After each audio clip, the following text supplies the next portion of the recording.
Welcome to Talmudic Treasures. Today we're learning Ksubos page 95, which discusses that even though a woman who is entitled to a ksuba, she can say to her husband that this property in which you are going to be selling to this individual, even though typically there is a lien on that, and therefore when it comes time to collect the ksuba, she would be able to collect even from that land, but she can say that I'm not going to do so. And therefore her words will actually stand, and she'll have no ability to be able to take that land when that time comes. On this, the Talmud wonders that perhaps she should be able to come up with a valid claim, which is Nachas Ruach Asisi Labali. She could say, I really didn't mean to have said what I did, but I was just trying to create goodwill in my husband's eyes. And therefore that's the reason why I said this. But the truth is, I wasn't entirely understanding of the outcome, and therefore the truth is, I still want to be able to take this property.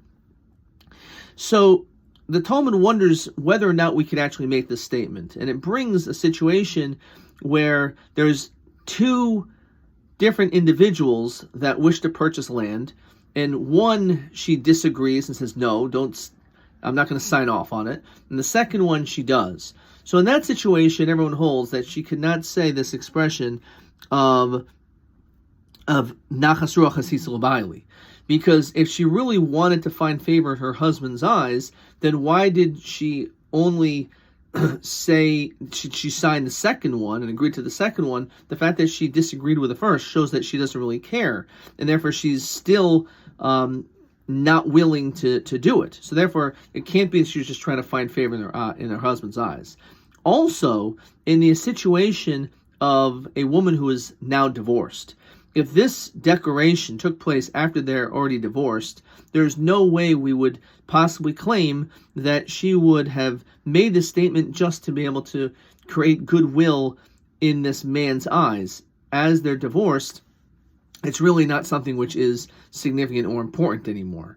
However, we do see from here a very important concept. Other than those reasons, that actually is such a strong claim that a spouse wants to please the other one that it will even potentially change legal transactions, seemingly that it would have been a good sale, but because a husband should always be thinking about how he could please his wife.